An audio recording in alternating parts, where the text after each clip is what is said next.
Might just-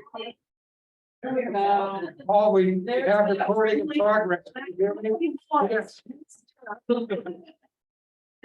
Yes. Oh. Right, Nick, when we end, do I have to do anything special not Just to end. lose it? Just end the meeting, we'll end the. And it ends recording? Yeah.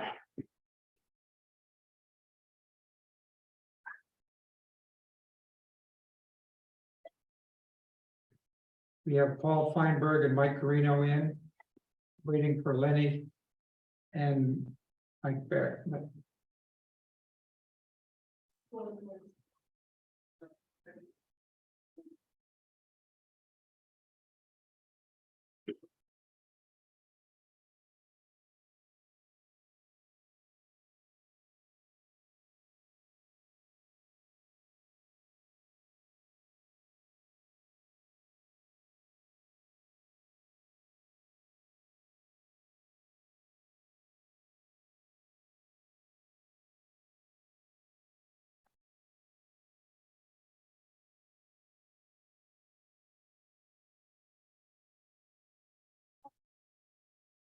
Mike, can you hear me?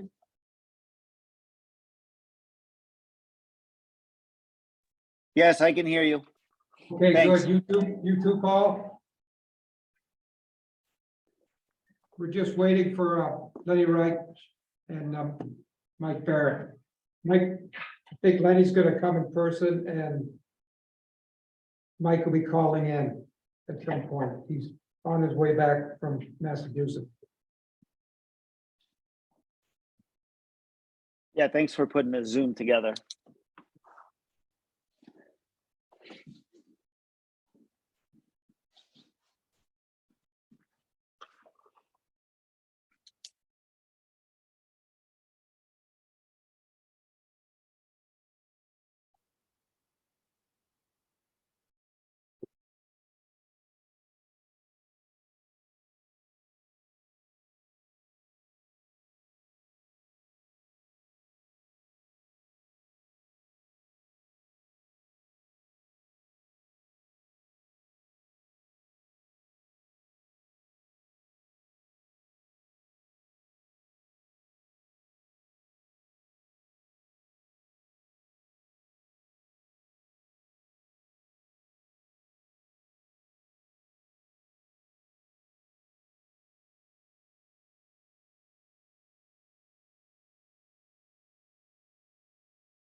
So Lenny's going to be here in person, we believe? Yes. Okay. We'll give him Yeah, sure. a few minutes.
Hello, Lenny.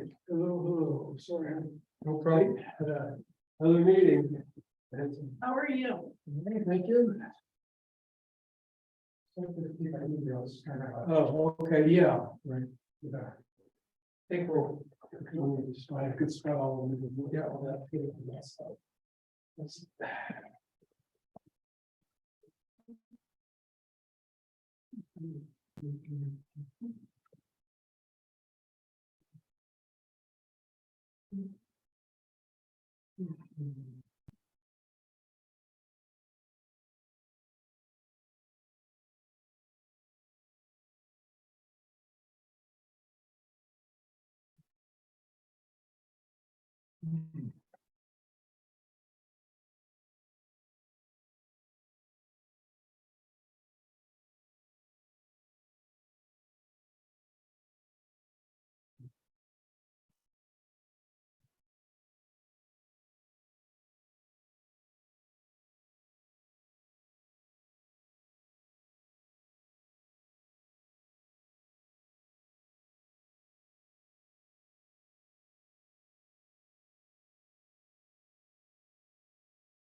it's all right, we'll begin the meeting. Yes, Think- please. Think Michael's coming in, and he'll just call in when he can. Right, who's in them Yep. today? I'd like to call the meeting to order. Present on the Lakes Committee is myself, Pat Donahue, Lenny Reich, Mike Carino on Zoom, and Paul Feinberg on Zoom. We have some special guests today, the town manager, Lorna D. Nichols, and members of the Comprehensive Plan Review Committee, Kimberly Dallas and Dee Clark. So thank you very much for coming on this day. We've been looking forward to this kind of conversation for a little bit of time.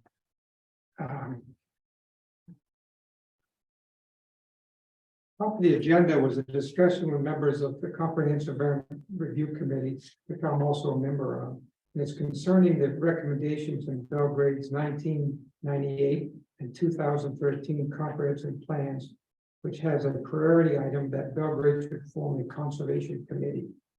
And the question that we had as a Lakes Committee and the Comprehensive Plan Review Committee is, would a committee with a broader scope as envisioned by the comprehensive plan that includes all of Belgrade's natural resources, both land and water, be appropriate now?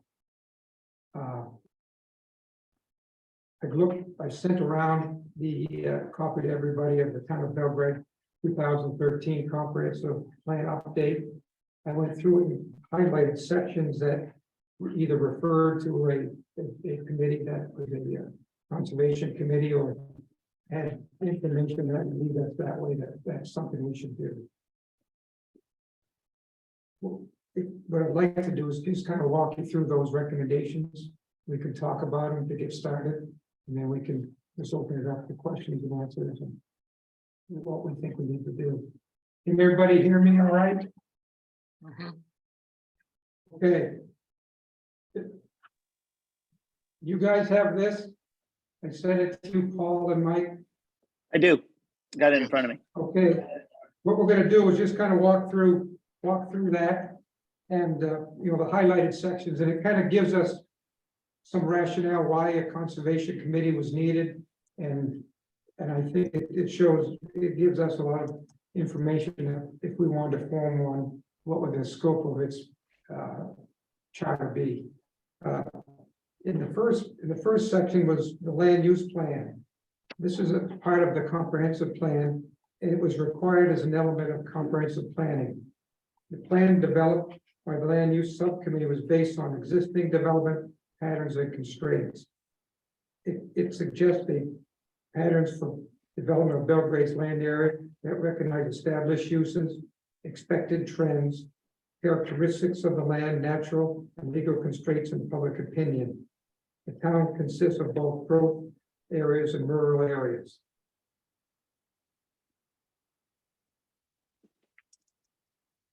Follows up on page 9. The 2013 plan also preserves the concept of the 1998 plan that has a minimum percentage of Belgrade's land that should be undeveloped. The 1998 plan adopted by the town identified a figure of 60% of its 27,917 acres as a target for undeveloped open space, based on both the public perception and water quality thresholds. The 60% goal still leaves several thousand acres of Belgrade's open land for development. The town can monitor progress toward our goal by more closely monitoring new development and utilizing aerial photography and GIS mapping technology. Future town meetings will have an opportunity to periodically review this goal and taking into consideration prevailing attitudes and effectiveness of private and public conservation efforts. I have a few things to say about this, since we did discuss this in the comprehensive plan review committee. We have met with the GIS experts at, some of them were on, at the staff of the state, and just discuss, what would it take to do this? And we didn't really get a firm number, but it could probably be done in pieces. So I think that would be, if we're going to establish a joint committee that's looking at both land and water, we really have to know, where do we stand now with open land, developed land? Are we near our 60% threshold of open land? And that, I'd like to ask a question. I'm not sure it's an appropriate question at this time. It's certainly a question that springs to mind. And that is, today, or in 2013, 60% as a target for staying undeveloped. That sounds great. I mean, it sounds very good. But over time, if we assume, just assume that the town grows at some relatively constant rate, even if it's a small rate, over time, there will be population pressures. And so that 60% opens undeveloped land may not be feasible. Even 50 or 40 or 30% may not be feasible eventually. How would but my actual question is, given the way our government works, how would the town prevent them from the land from being developed? And should it prevent it from being developed, and just given the way our whole system works? I don't see any way it would prevent it. Yeah, that's, so This is a goal, I think, and the object of seeing where we are now just gives us a baseline. It may be that it's only 30% developed now, or 25%. We really don't know. And I think it's a tool for more long range planning, and looking at more critical areas that really need to be protected. well, I mean, and the only way to protect them realistically is to purchase them. Yes, or easements, whatever. Or yes, certainly. Yeah. That's really the only way. Yeah. It's that amount of land to purchase is probably not ever going to happen. Right, certainly not by the town. Yes.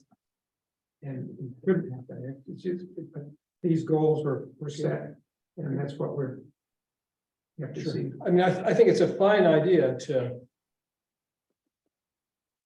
do the overview and try and understand which are the most valuable, most important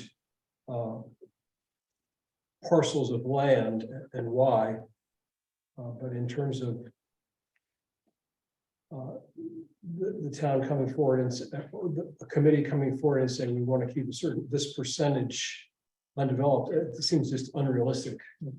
What I recall from some of the conversations on this was that 60% of land is somehow tied to our phosphorus control measures. But if we have less than that, say we have 40 or 50%, we may have to change the phosphorus control measures Yeah. to keep it. And I think that was some- kind of the environmental piece of that. I think some of this data came from 7LA, Yes, and that's, what- balancing the undeveloped land for the phosphorus. right, once you go beyond a threshold of, Right, something else has to be tweaked. you've got to increase the, Yeah. the phosphorus regulations or become stricter with. And that may have. But please go on. Yeah, and, Moving on to paragraph, page 33. Natural resources.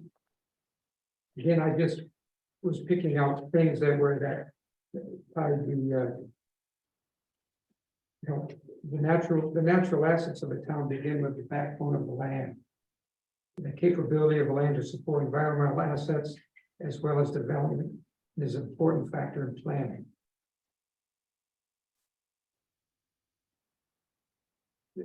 Going on to page 39. Finding number 5. And these are taken by, some of these, information is taken by surveys of the town and that they compiled into this report. Belgrade residents have a strong commitment to preserving the natural environment and have a history of doing so. In a public opinion survey done for the town's 1998 plan, 74% of the respondents said they live in Belgrade because of its environmental quality. More than 60% answered the lakes, so it's kind of the environmental quality reached more than just the lake owners. That attitude made it to the 98 plan as an element of its 4-part vision statement. Conserve the special character of rural areas and minimize municipal costs by limiting sprawl, strip development, and fragmentation of open space. Further question was asked in the town in the survey. If we needed to make additional, 86% of the respondents said yes to additional protection of the land. It was a high percentage that consider this one of the most important things we can do to keep our rural character. And one of the most prominent recommendations of that 1998 plan was to form a conservation committee. The conservation committee would take the lead on resource protection strategies, including lake issues and open space protection. It has been done in several towns throughout Maine. And it goes on to say, unfortunately, with a lack of implementation of the 1998 plan, the committee was never formed. The Water Resources Chapter 7 also advocate for implementation of this recommendation. Going on to the water resources section, finding 1, Belgrade Lakes are its principal economic and natural asset, and that can only be viewed in a regional context.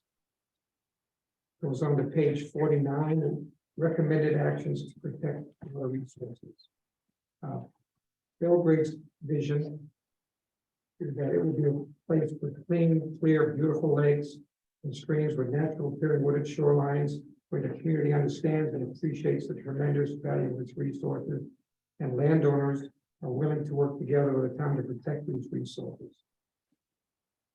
So the issue is Belgrade's lakes are principal environmental and economic asset of the town, with a priority recommendation of establishing a conservation committee that was recommended in the 1998 comprehensive plan. So that's what I have as excerpts from that. They kind of lead us to where we can open, I think, a discussion up. Should we do this? How should we do it? How could it be organized? And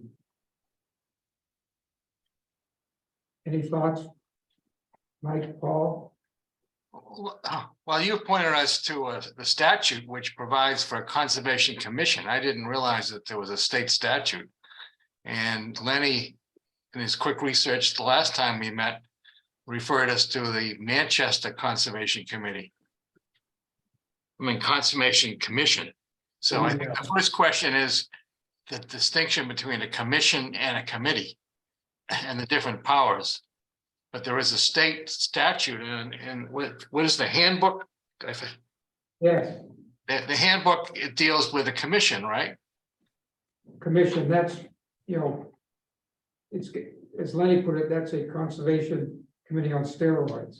Yeah, right. It's I've read about probably half a dozen of the various towns' notes that have a conservation committee gone through some of their charters and what they do. And it really depends on where they're at. If they're an oceanfront community, they're looking at maintaining, beach access or clam flats or other types of activities.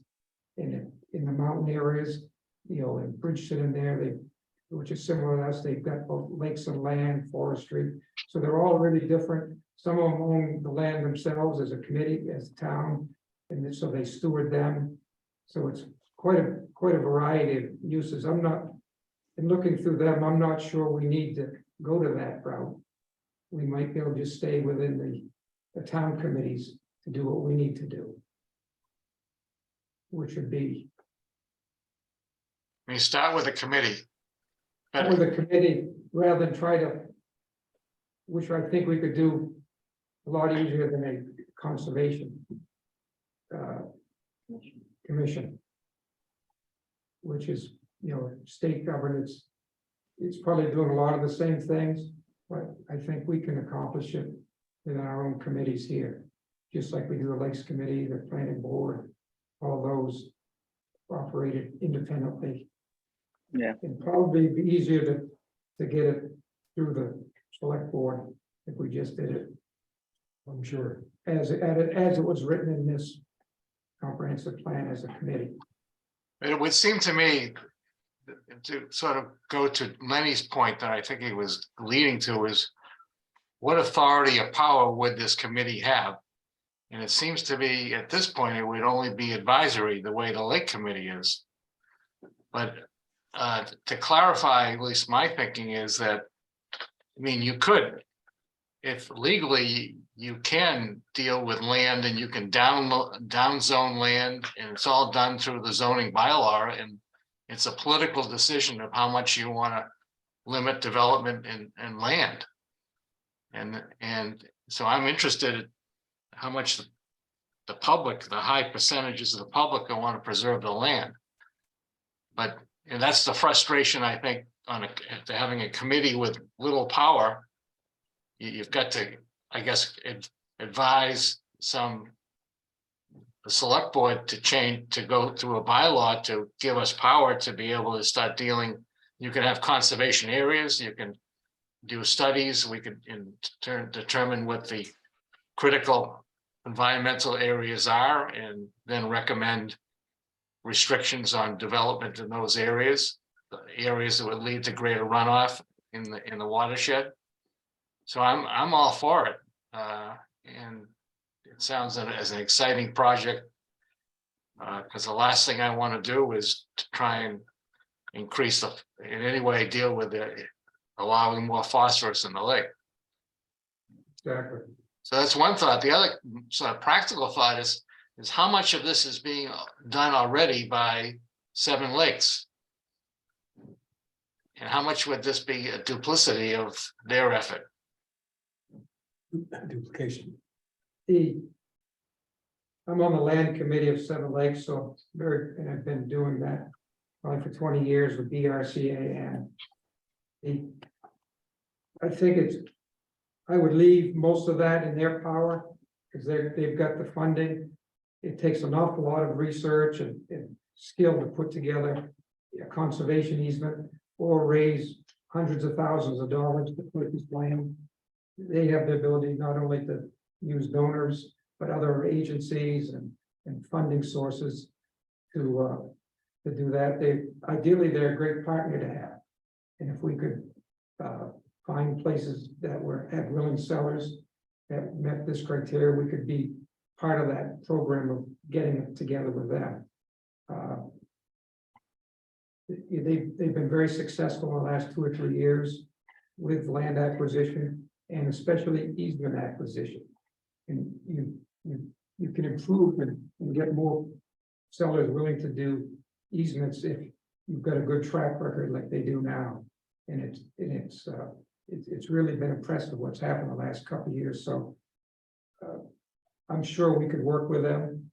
You know, if we had high value areas we want protected and the seller was willing to sell it or have an easement, we could work with them to see if that would fit into them and how would.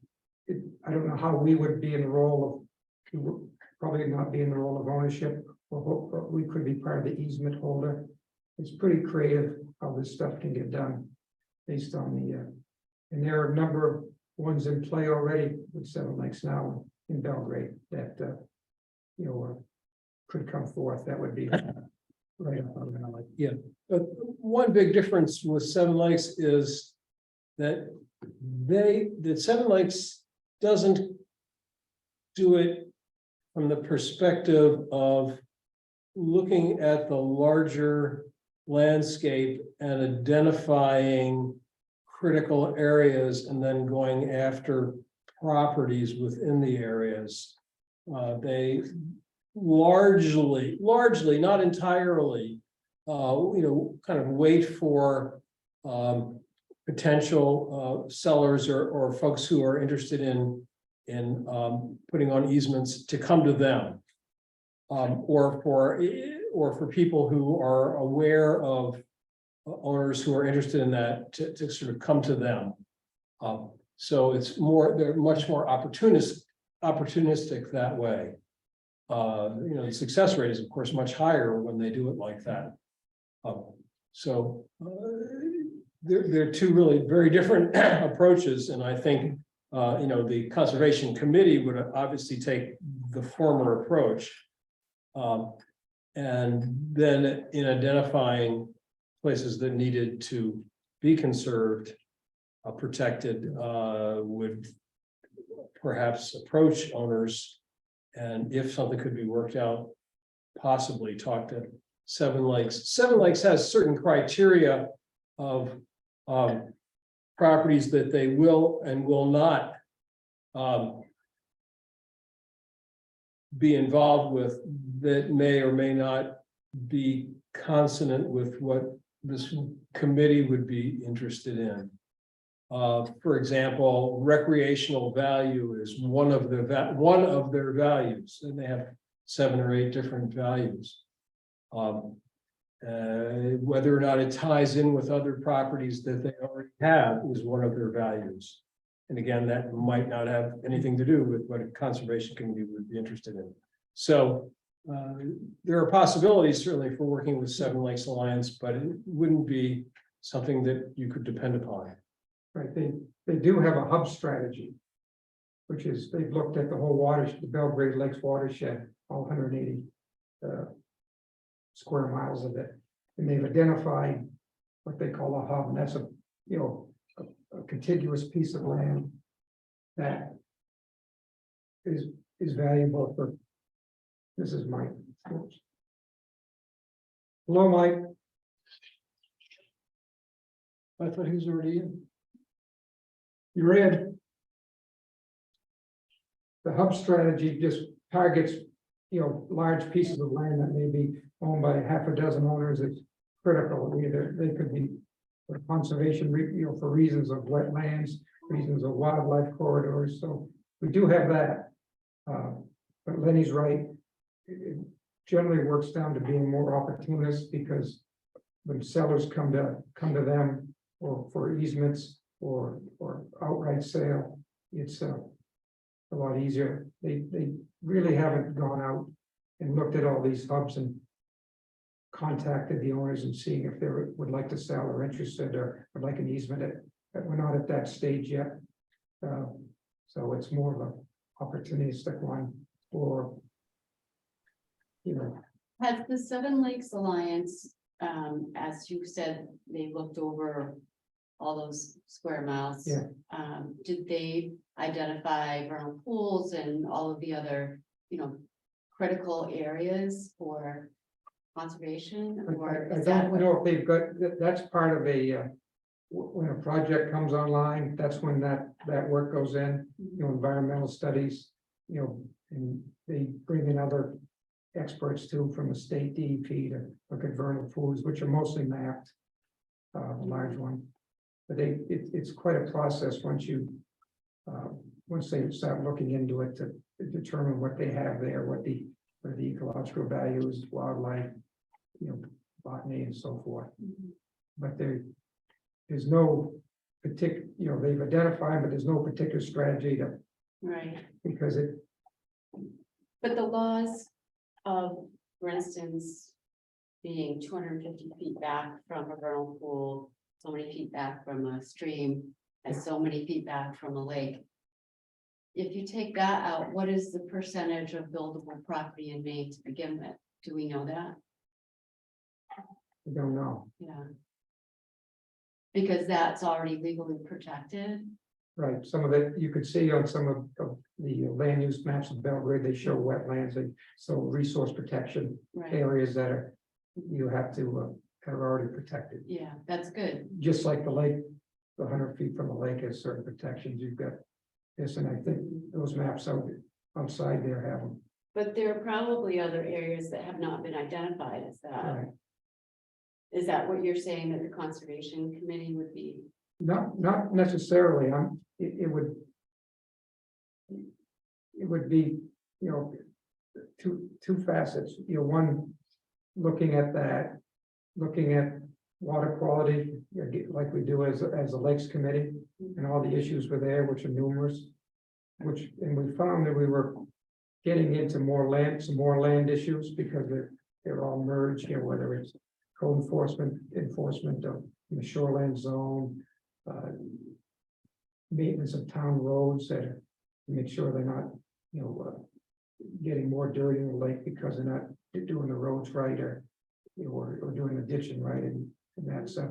So Right. it kind of all blends in together, and it wasn't just a narrow lakes committee, just lake things, but because lakes and land are all tied together. Environmentally, ecologically, everything, so. I think another example of one of the things that's ties the land and lakes together to think about, or possibly to have the committee think about, is septic. Yeah, Being, happening in the land, but of course, highly intrusive possibly into our water quality. So, a lot of these septic systems are very old, very outdated. So whether there's a review we suggest, we can't enforce, but we could suggest that it happens every, whatever's appropriate, 3 years or 5 years or 10 years. Try to get people to bring those systems more, further up to date, or part of the approval process. Is that strict enough as far as what we're asking people to identify and to adhere to? right now, the state requires that upon the sale of a home in the shoreline zone, the septic has to be inspected. And the results of that reported to the town. But they only require it to be repaired if it malfunctions. Right. If it's an older system, It kind of works. there's no requirement to bring that up to, There isn't. and there should be. I did an inspection on the sale of, they had just a holding tank, and that was working. So it passed, things We like invited Justin Holden. just a tank they would come and pump. And there's Oh, there's no leach field. no leach field. So the tank never actually filled up, you mean? Yes, it would fill up and they'd call someone to do it. Oh, okay, that works as long as they Yeah, called somebody before it got overfull. Gets but filled. there's also ones that are all made of metal that Yeah. are questionable, that may Sure. pass because they didn't malfunction, but that doesn't Yeah, mean a lot. Yeah. There are even cesspools still Yeah, being used as far as the leach field, and as long as it's not malfunctioning. we've had those, I did this summer, we had a cesspool, wasn't malfunctioning by the site evaluator. They wound up replacing it anyway, because the Right. buyers didn't deal with that, Right. but they didn't, it was still. There's no legal. requirement, there's no law that says, I think the inspection upon sale is a good start of, Yeah, making sure at some point, but it's just surprising that they don't go that step further to try to make it comply at that point. And even some of the properties that aren't for sale and going through that process, where at least there's some recommendation or checkpoint, just some properties that have been in families for hundreds of years and nobody's redone the septic because it was your great grandfathers and your that way. Yeah, There's a lot of those too. And it's so close to the lake too, the ones that were built almost on the lake, they didn't have it. Right. Often with, glacial till soil that doesn't really hold in the elements, that just runs them right through the lake. Yeah, that's a trouble too here, with a lot of sand and gravel. Yeah. Where septic systems are built, they pass the code, but they don't really treat it as well as it could. Yes, certainly it's a problem and something that I've been concerned with in the BLA. I'm heading up a septic committee in the BLA, and we've had some educational courses at the Main Lake Resource Center with David Roque.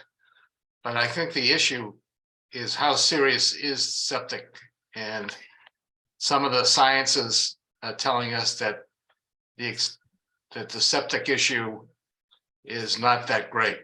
And though, it's in small percentages. One report said that the septic issue is equal to amount of defecation of birds in the lakes. And but when we did meet with Charlie Bader, as I recall, and went over the Long Pond management plan, there are funding available to do in-depth survey on septic as part of the Long Pond management plan. I think it's also part of the Great Pond management plan. I mean, I know that there are more problems than have surfaced, but getting the data to back up sort of hunches and stories and rumors is what we need right now. And that's in the process. I think as far as malfunctioning systems, it kind of depends on the system type it is, what soil it's in, and the proximity to the lake.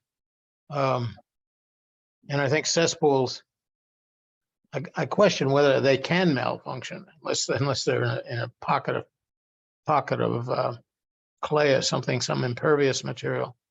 And as far as the total amount, all of being equal to what the birds are doing, the birds are natural. We kind of have to put up with them. We don't have to put up with somebody flushing their toilet into the lake. You're right, but I'm just talking about the percentage that in terms of the load, the loading into the lake, I think they ascribe 4% of the external load to septics or failed septics. But we've got to pay attention to it. And there is also some provisions that I think that most of these septic systems that are over 20 years old are highly suspect. They may be illegal, and so they really have to all be looked at. Any system that's over 20 years old. These leach fields can clog. These leach fields can get trees and roots growing into it. And then there's the other issue that you're talking about, which is the soils becoming, some soils in this have been mapped out that are so porous that the effluent goes right into the lake, and there's no biomat formed, and that's called a short circuit. So Because if you work has to be done. find one of them, it's a non-point source and it's illegal if you can find it. Right. Well, some years ago, maybe in the early 90s, there was a I shouldn't say back, across the river I think it's Outer Winslow, or maybe it's Albion, Patty's Pond, Pattees, I believe. Patty's Pond was suffering really bad water quality issues. There were algae blooms, I believe, and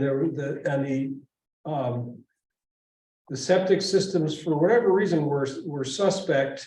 There were a lot of camps around the pond, and the Lake Association went around early in the morning, 7, 8 o'clock in the morning, collecting water samples near the shoreline, off of each and every one of the camps. And sure enough, they turned up by most of the camps, not, or many of, I shouldn't say most, but by many of the camps, they turned up, coliform bacteria coming into the lake from failed septic systems or cesspools or whatever was in use at those camps. They figured they'd, get there at a time when people were, flushing the toilets and, doing their business and flushing the toilets. And so they were able to, I guess they convinced the town to, with ordinances or whatever, to get the septics and non-septics and everything cleaned up and complete and redone. And within a few years, the lake cleared right up. Was that a shallow pond? Yeah, it's a relatively small, this is a situation where it's a relatively small pond with a lot of camps around it, and I think it's it's fairly shallow, and so I mean, the percentage would have a lot to do with the relative length of the shoreline compared to the volume of the water, and that's basically the geometry. So for Great Pond, it would be pretty small, whereas for Patty's Pond, it would be pretty large, because Patty's is a small pond, small shallow pond. And Great Pond is a big, relatively deep pond.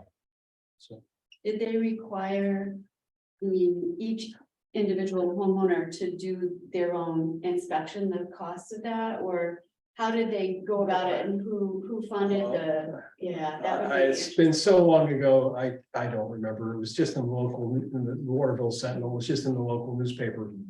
You have to go back and look and see how that was done.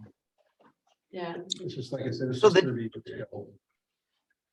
The town can create jurisdiction for that, or does that have to go through the state? I think I've that asked was this all done question through the before. town. Yeah. I believe that was done by the town. I don't think the state was involved. The town Okay. has jurisdiction. Yeah, the malfunction occurs on the land, not in the lake, unless you're running a pipe under the lake. So I mean, it occurs within the town's jurisdiction. And the town, I think, it would have the ability to force correction. The problem with what you're describing over at Patty's Pond is that they can be pretty sure there's coliform, there's leakage getting in from the septic systems. But how do you prove it's coming from my septic system unless you do some further testing, dye tests or some other such thing like that? I think you have to do that with the landowner's permission, though. Like we had this conversation once before with Seven Lakes, and I could have swore the only time that they can get involved with failing septic system is when the property is sold. Right? We can't transfer hands without passing the inspection and being fixed. I'm not sure how it works if your neighbor just says, I think their septic system is leaking into the lake. I'm not sure how that works within a so town. that's why it would be interesting to know how Patty Pond did it, because that's basically what I was trying to say. I probably wasn't expressing it that well, but they did discover, as Lenny said, by testing along the shoreline, but then they must have gone in and approached each homeowner and asked them to test, to try to save the lake, and maybe they got them to do it voluntarily. Because everybody, if their lake is dying, their property values are gonna go right down. Or, I mean, if you can get people to do it voluntarily, that would be great. I just wonder what they did to manage it, right? I think that's my recollection. I wasn't directly involved with that one, but my recollection was they went in, they showed the high coliform counts in the lake, and then they got together and the individuals got behind it, and the individuals then took care of it. You're right, Mike. You would have to have the homeowner's permission before you could go in and do further tests. But if you can show beyond a positive doubt that that's failing, you can force it. It can be forced, but it's very hard and it's not done very often. And the town, it's hard to get the town to do that against the taxpayer, so. Yeah, I mean, that's right, Mike. I mean, a building inspector can come in and cite as a violation of public health and issue an order against the property owner. And then there's a whole procedure. I mean, I looked into all this, you know, and but it's just not done. It's just not politically viable, you know, and manpower viable. It's just, and it's the same issue that we go on all the time here is how much is government going to do? How much is government going to get involved with in all this stuff? Well, the Seven Lakes Alliance meeting I went to last spring, they were talking about not only the septics along the shoreline, but septics all throughout the watershed district, inland, in other words, that those septics may also be hurting the lakes. And even though you only have to test for your septic in shoreland zones, it might be good to also do it for all properties within the watershed. Well, we've had discussions with various people about the idea that there should be a certification program in Belgrade that you need to provide for year-round residents every certification that every 3 years, and for, you know, say seasonal every 5 years. And how do you enforce this? But that is a kind of a regulation that we have talked about, and it's been just talk. We bring it up. I can't tell you how many times I've addressed this in these meetings. You end up talking a half hour on septic, and then we move on. Beyond enforcing it, how do you get the town, especially if you're talking about all the septic systems in town? How do you get the town to pass such an ordinance? It has to go to the town meeting, it has to be passed by the town meeting in order to be on the books. And that, I mean, I don't ever see that happening in any main town, but especially Belgrade. Well, the only way I think you can do it is with data, which brings me back to the Long Pond and Great Pond management. We can come up with survey data showing that there's a greater percentage of failed systems, and it's a bigger problem than we think. Then we have something to go on. Oh, this is Pat. That would require quite a few inspections then. I would think, just to even get a feel if that is a big problem. These would probably be voluntary properties that say, you know, we don't see any problem with our septic, then you go on and find it's leaking into the lake somehow. Because often it's not visible. Right. So they don't know. And what they Yeah, don't it's a know- big can of worms, isn't it? Like, Yeah, what would that's- you would have to ask the landowner to do it voluntarily as it stands now, pay for it themselves, and then if there's a problem, fix it. But I Yeah. don't know what the that's a man, you're gonna be one heck of a salesperson to pitch that to the Belgrade community, I'll tell you what.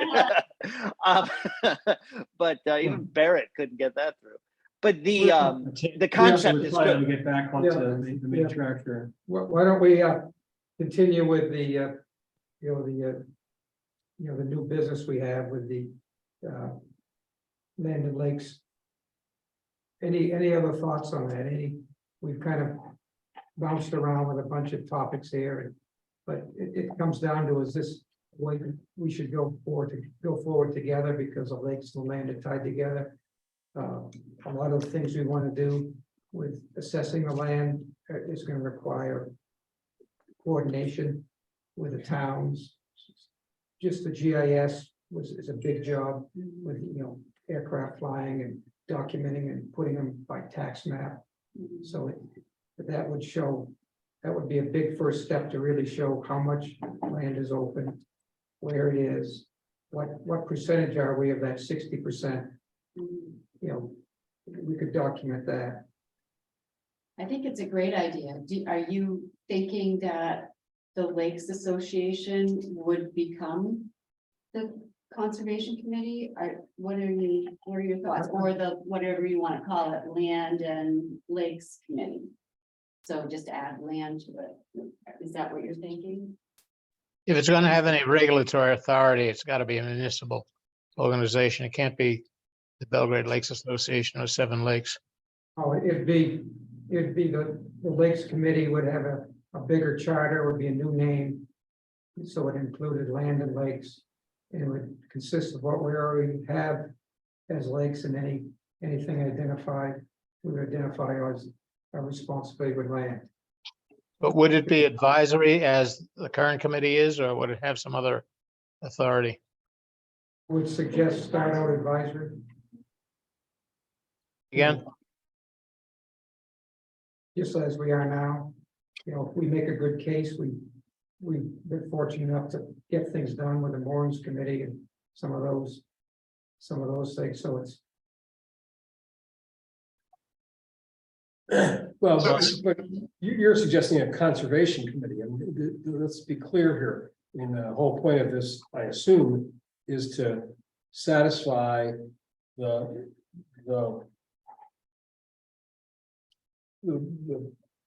charge that's in the comprehensive plan from 2013 and 1998, Yeah, and actually establish a conservation committee for the town and have that basically grow out of the current Lakes Committee. That's what you're suggesting. yeah, Um, adding a bigger charter is. right. So how would we implement that? What would be the next step if this committee, do we take a vote saying agreeing to what? Do we agreeable to move forward in that way? What is a comprehensive committee? Are they the initiator with this to ask us to do it? I mean, how does it go? we would have, the select board could come to us and say, this is what we're going to try to implement, whether, I'm not sure whether they'd need a new ordinance. They probably would. Or we could go to the select board and ask them to do it for us, but one way or the other, it's got to go through the select board. The other question I've got, I don't fully comprehend what that committee would do. What are the responsibilities, of the committee, other than the general, take care of the lakes?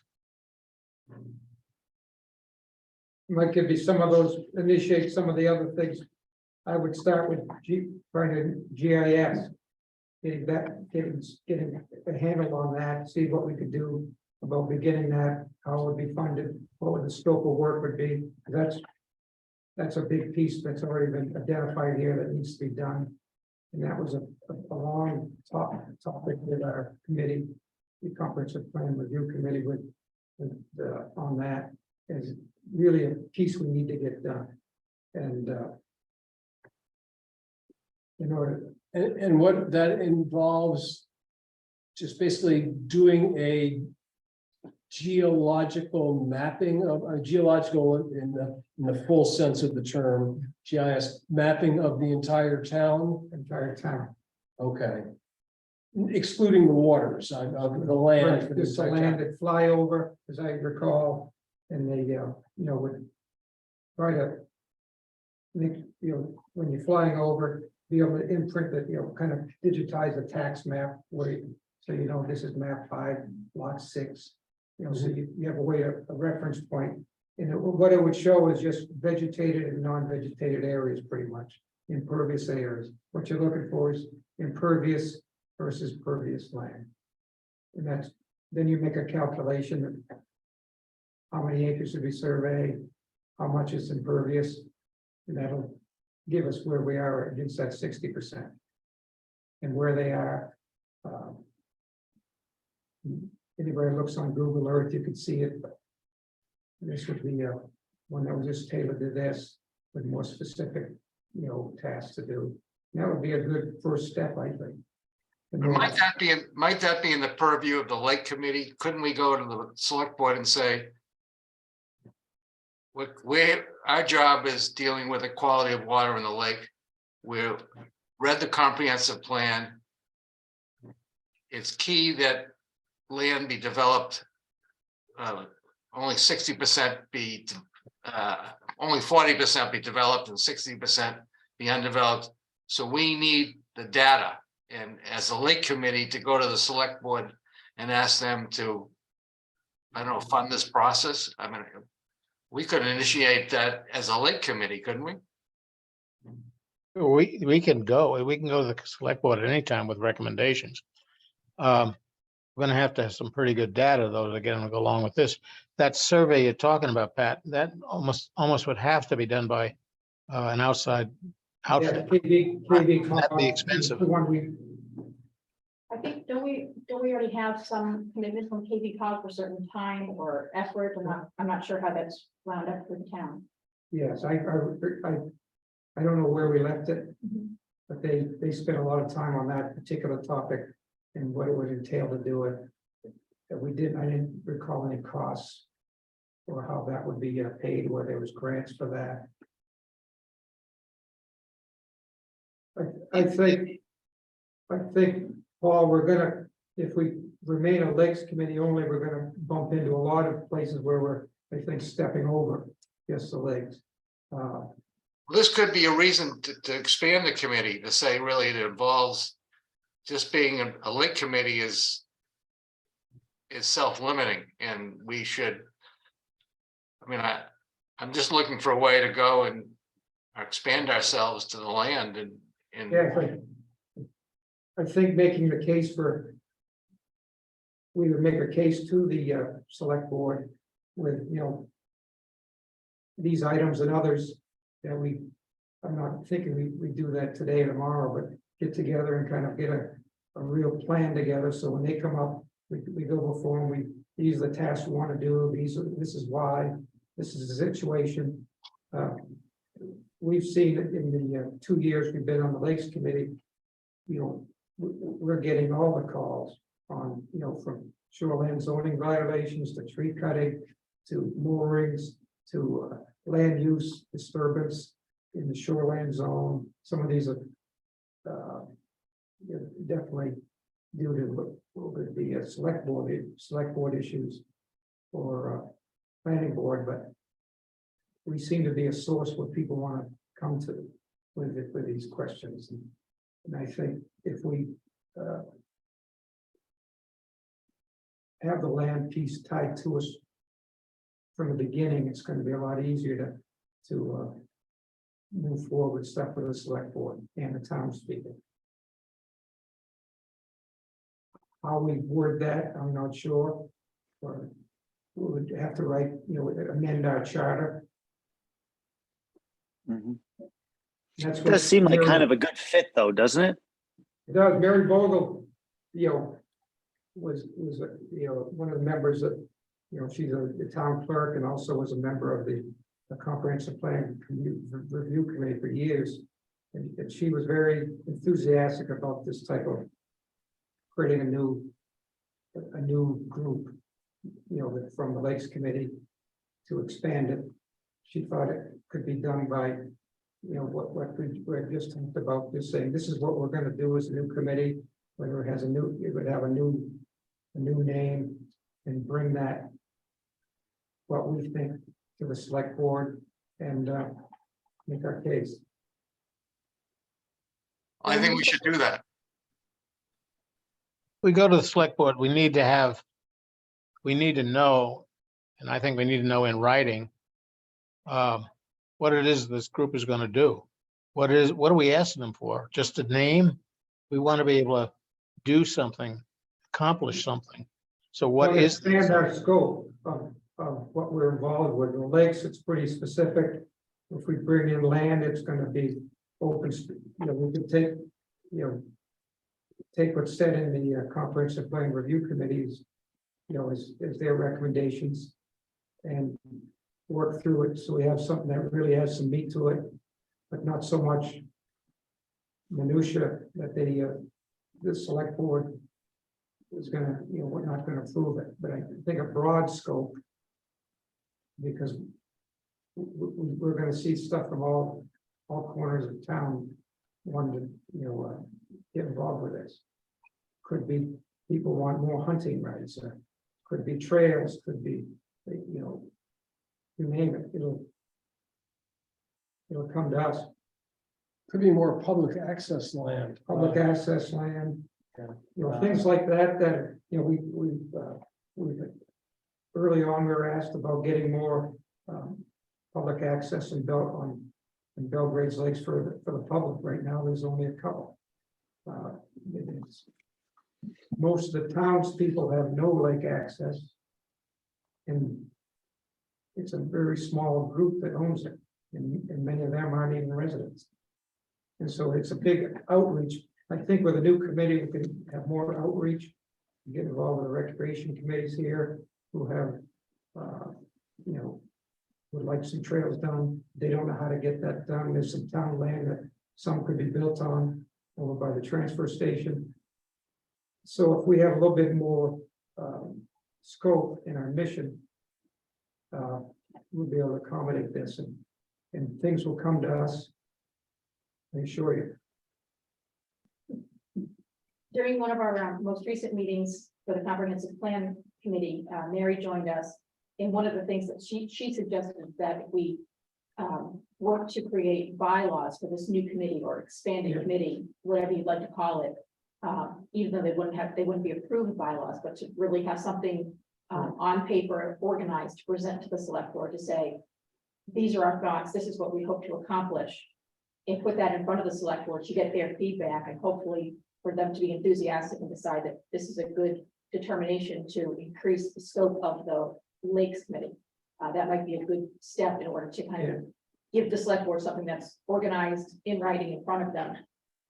That way it's not just conversations, but we put some thought into it. We have a 2-pager here. What are your thoughts? We'd like to move forward. That's exactly what I was saying, basically, is that, you know, what is it that we want to do? What are we going to accomplish?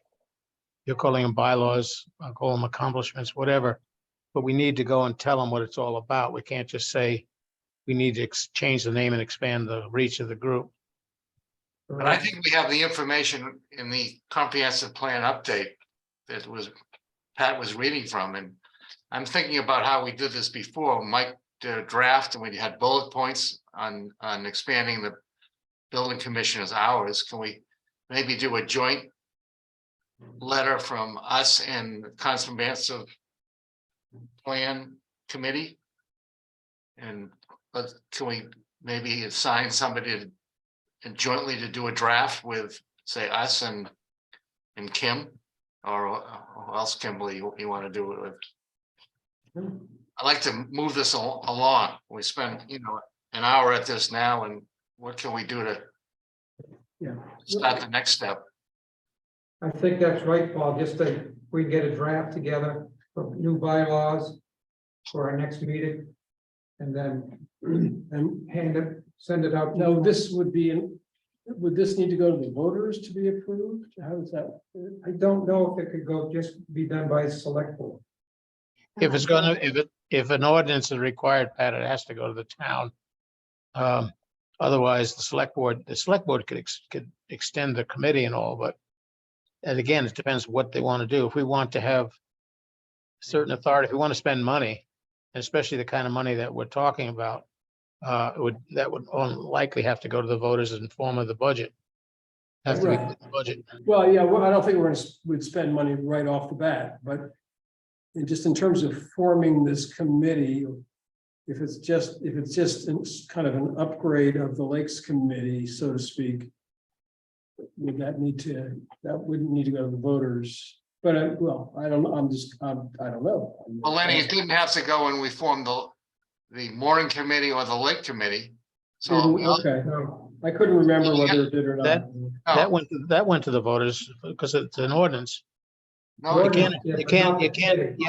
You have no authority. the mooring was an ordinance, but the formation of the committee was not an ordinance. No, You don't okay. need, you can form the committee without, I'm not saying that.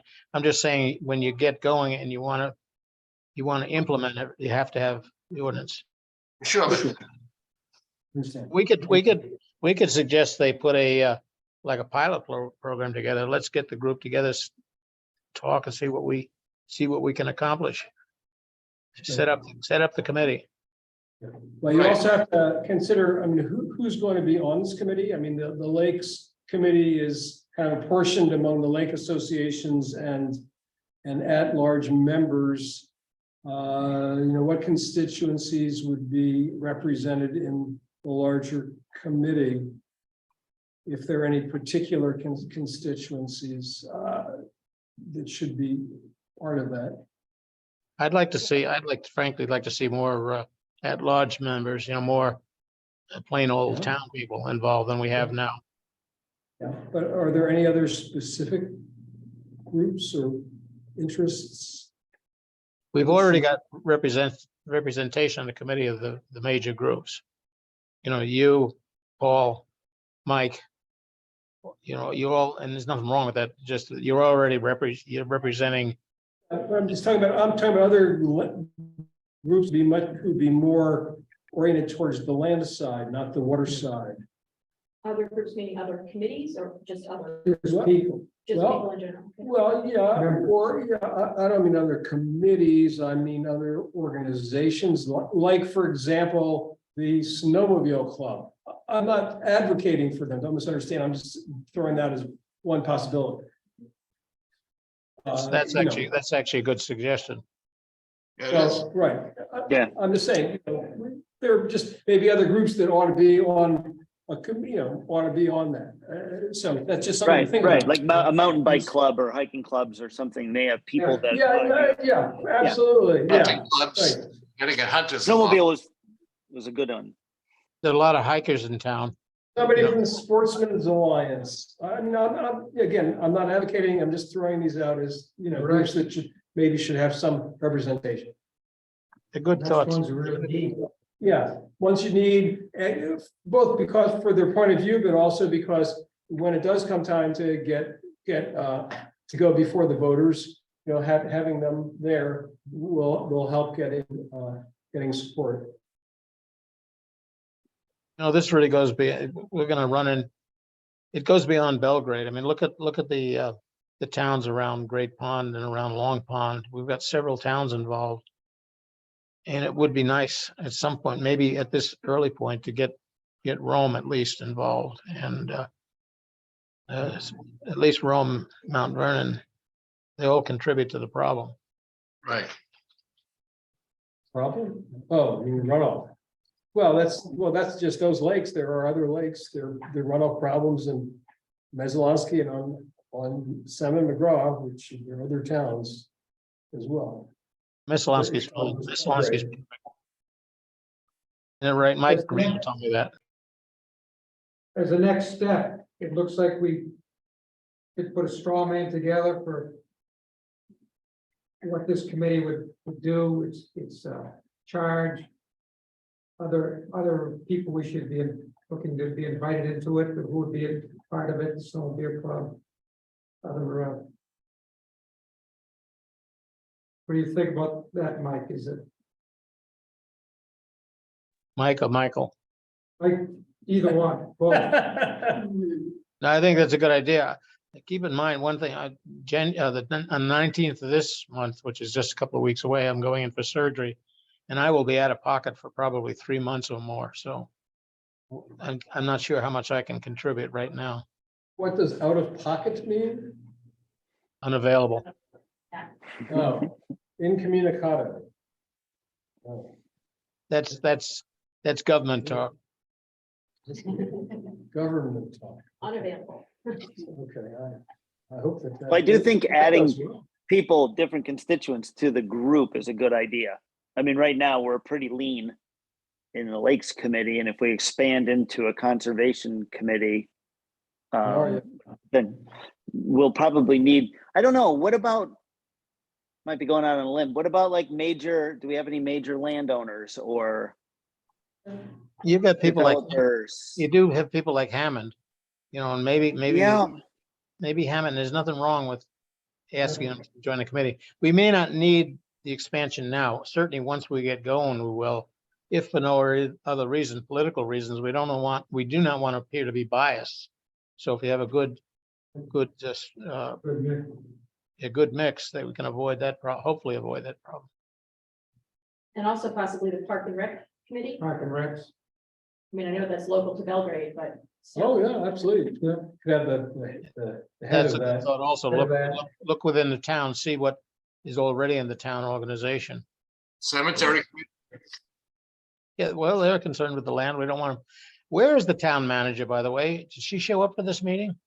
He was Yeah, here. she was She here. just She walked left out a few about 10 months minutes, ago. about 10 minutes ago. She's here for an hour. She might be somebody who should be on the, or whoever the town manager is at the time, be on the committee too. I'm serious, because they're involved with everything, so. As a scheduling thing, when do we want to have this ready? Or to begin, and who's gonna be part of the putting it together? I'll help on it. I don't want to do. I'm all happy of to it. help. Yeah, I'm gonna be down in Boston also, if you want to stop into my room. Oh, sure. Yeah, Where are you gonna be? The Four Seasons? Mass General Brigham. Actually, I'm gonna be out in Newton. Oh, it's closer to me. I'll drop in. I'm trying to make it convenient for you. I'm not sure where I'm gonna go for rehab yet. We have to decide that. Well, we can bring, I'll bring a martini. You'll be fine.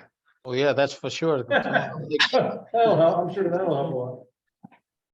So we've got Paul Feinberg. And Mike as he can, Yeah, I mean, I'm certainly happy to help. I'm happy to help also. yeah. Sure. And I mean, I'm happy to look at anything that's done when I can. I'd be glad to talk to people when I can. I'll probably be drugged up most of the time, so maybe you don't want me to have input. So we've got Paul, Lenny, Kimberly, Mike as needed, as you can. Yeah, and I'll help too. I think it's a matter of writing it up, right? Yeah. Yeah. just wrap it up. Now, Pat, did you say that you had looked at a number of other towns' conservation committees? Yeah, I mean, that would certainly be worth looking at what, what they do.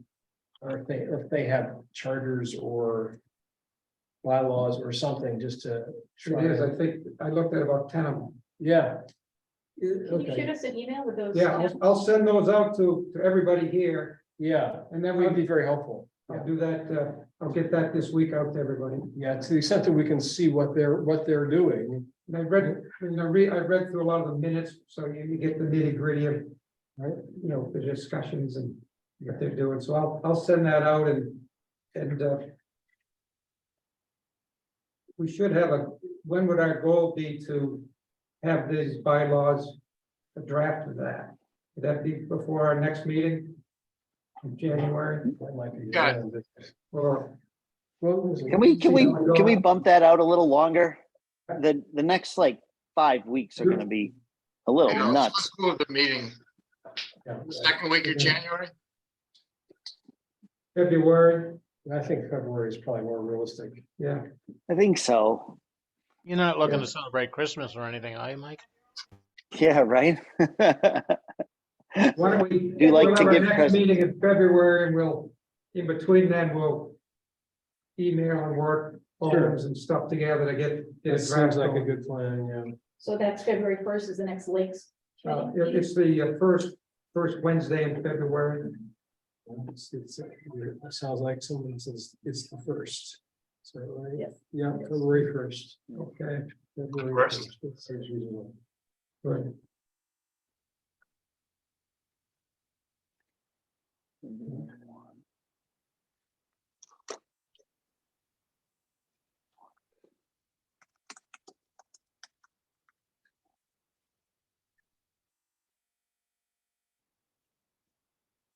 Yeah, I'm gonna be up for 10 days in early January, so I can work on it with somebody.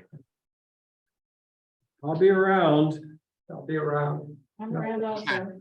Okay, I'll good. send a email blast to everybody on these other towns committees and some of the ones that are kind of similar to us in their scope and geography and lakes and land.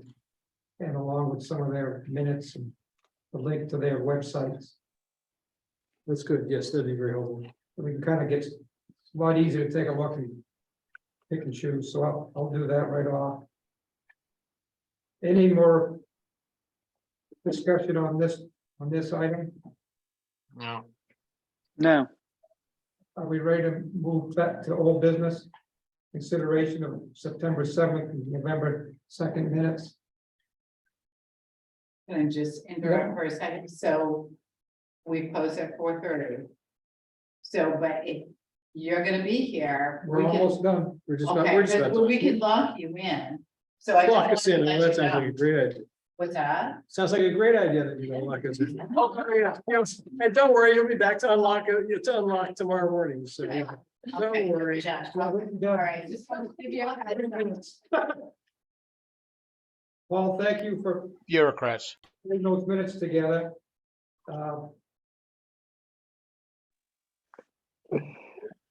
I'd like to see, is there a vote to, I'll make a motion to approve the minutes as presented. So what you want? second? second, There you go. Third, All approved? Got it, unanimous. Okay, that's it for what I had. Any other? I have a quick old business. What happened before the select board funding extending hours for the E CEO? I was there online, on Zoom.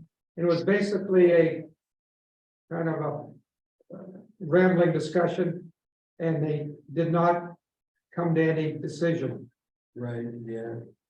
It was a thoughtful discussion, And they kicked the can. but and I did ask them, is this the final day? Is this the final day you're gonna do this and get an answer? They said, no, they're still working on it. Right, yeah, that meeting was a preliminary meeting. And they did not intend to make a decision that day in any case. And so it was just, and then for that, and they're going over a whole bunch of things that day. That was just one of, like Right. 80 different items. There was no intention of making a decision on that, and they just were discussing it, so it was fresh in their minds. And they'll come back at a later date when they go over everything again and make their final decision.